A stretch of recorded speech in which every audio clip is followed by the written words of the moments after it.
The palace lights shimmer, the air feels heavy with anticipation, and the world believes it knows what a royal engagement looks like: predictable, rehearsed, and wrapped in tradition.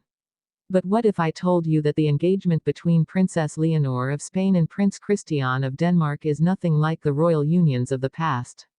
What if this story is not only about duty but about defiance, not only about history but about love tested under the weight of crowns?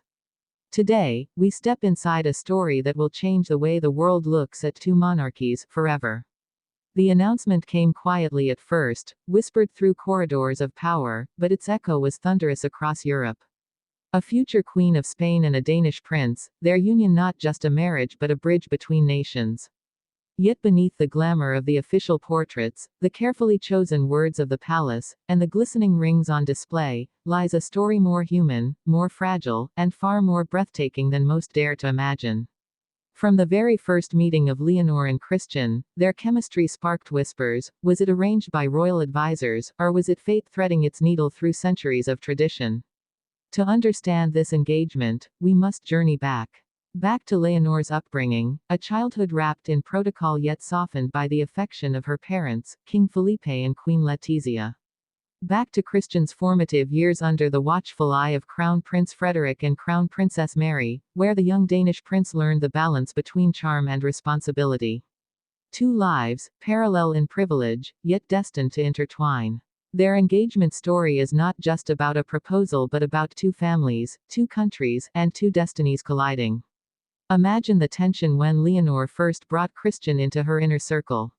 The Spanish palace staff, loyal to their traditions, wondered aloud if the Danish prince could truly understand the weight Leonor carried, the responsibility of becoming Spain's first reigning queen in centuries.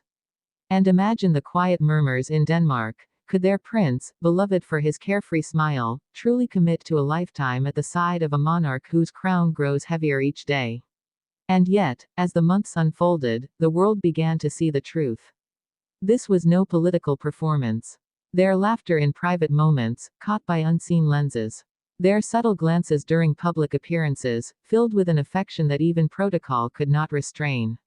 Every whisper of doubt gave way to undeniable proof. Leonor and Christian were writing their own chapter, not one dictated by thrones but by hearts. Still, no engagement story comes without conflict. The palace halls have heard arguments, quiet but fierce.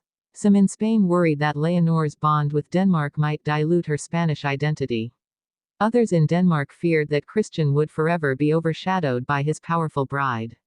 Even within their families, differences of opinion have surfaced. Queen Letizia, protective and pragmatic, questioned whether Christian understood the scrutiny her daughter would face. Crown Princess Mary, equally protective, asked if Leonor could bear the Danish traditions expected of her future son-in-law. Love, here, is not without tension, but perhaps that tension is what makes it real. The engagement ceremony itself was a spectacle unlike any other.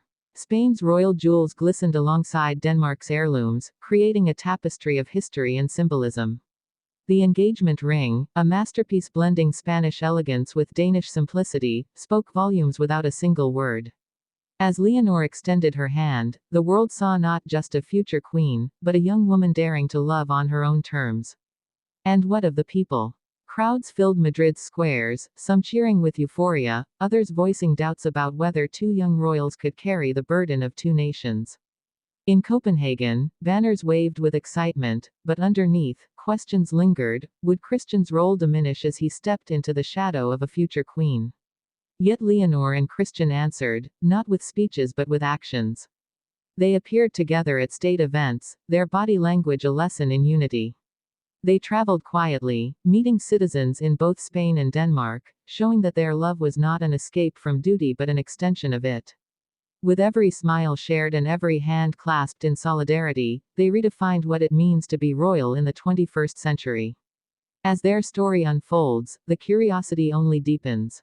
What trials lie ahead for them as a couple, and as heirs to two powerful thrones? Can love withstand the immense pressure of tradition, scrutiny, and politics?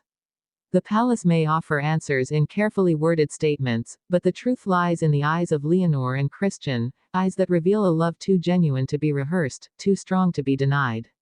This engagement is more than a promise.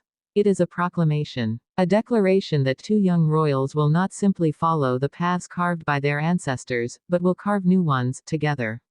It is a reminder that even within the gilded walls of monarchy, love still dares to surprise, to challenge, and to inspire.